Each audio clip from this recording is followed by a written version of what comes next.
Unë sot ndodhem në një destinacion tjetër turistik të rrethit Librazhit, në Sharrën Stravaj.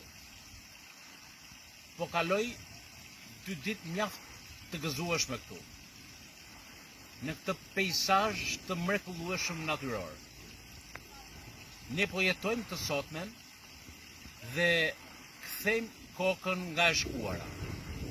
Ky vend me pasuri të jashtëzakonshme nën dhe mbi toksore është shfrytzuar barbarisht nga diktatura, por dhe nga e ashtu quajtura demokraci.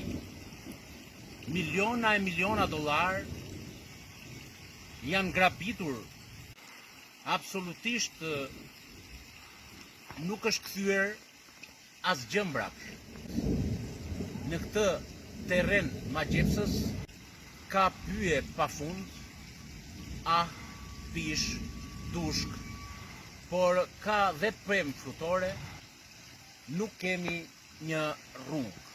Nuk është investuar asgjë, dhe kjo bën që këto zona që kanë qenë të populluara me mira e mira banor, sot të jenë shteruar nga familje të tëra, nga individ që jepin gjallëri, që e bënin të jetueshëm të zonë, por është shumë e vështirë për të projektuar një të ardhme, sepse askush nuk dëshiron që ta futi të zonë në projektin tërësor zhvillimor, të ribëhet, që të vinë vendasit që janë larguar, që të vinë njerëz nga treva të ndryshme të Shqipërisë, por edhe përtej kufirit.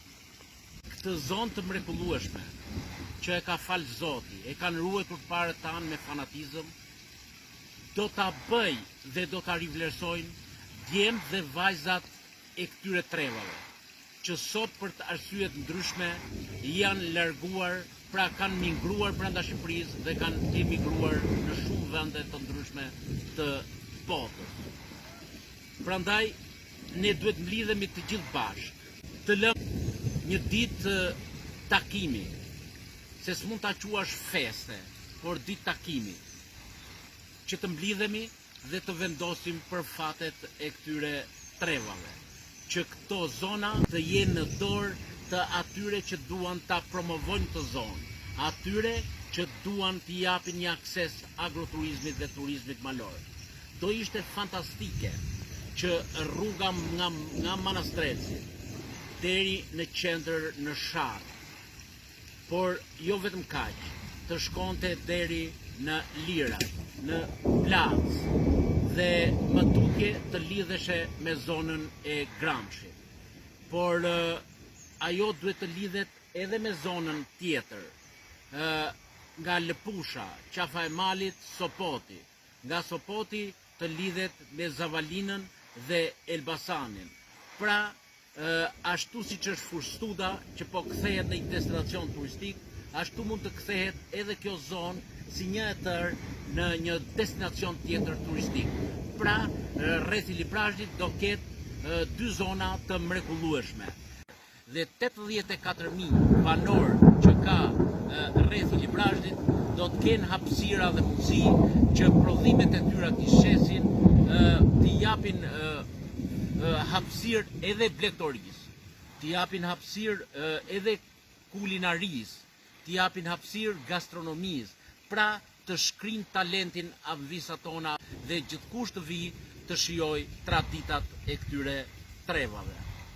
Jam i bindur dhe si plot se fjalën time do ta dëgjojnë intelektualët e Sharrës, intelektualët e Stravajt, intelektualët e gjithë zonës, apo intelektualet, dhe do t'i bashkohen kësaj nisme që ne ta shpëtojmë këtë trevë të mrekullueshme.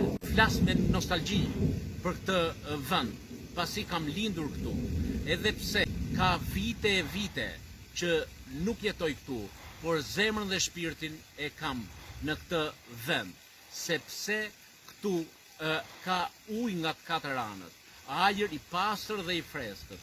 Këtu ka mundësira dhe hapësira, por këto mundësira dhe hapësira i venit, i fashit, pamundësia e të investuarit. Dhe po të investohet në infrastrukturën rrugore, në infrastrukturën shëndetësore, në infrastrukturën arsimore, por dhe në të gjitha infrastrukturat, ky vend do të jetë në pavdekësi për personat që do ta vizitojnë. Dhe çdo vit do të shtohet numri i tyre. Gjithashtu unë dua të theksoj se këtu ekziston dhe një faunë dhe florë mjaft e pasur që do t'i bëj turistët të ndjekin njëri tjetrin dhe jo më shumë se 5 apo 10 vjet pasi të jetë për rruga, këtu të jetë e pamundur pra me hoteleri apo mundësi me bujtina për t'i përballuar këta turist vendas dhe të huaj. Prandaj edhe njëherë ne duhet jemi besim plot për vendin ton, ne duhet jemi besim plot tek njëri tjetri, ne duhet të kërkojmë ato që duhet dhe pushtetarët lokal dhe pushtetarët qendror duhet vijen para përgjegjësisë që këto zona t'u japin atë që meritojnë. Sepse këto zona i kanë dhënë aq shumë vendit, siç e thash dhe më lart, nga që janë marrë miliona e miliona dollar dhe asgjë s'është kthyer këtu.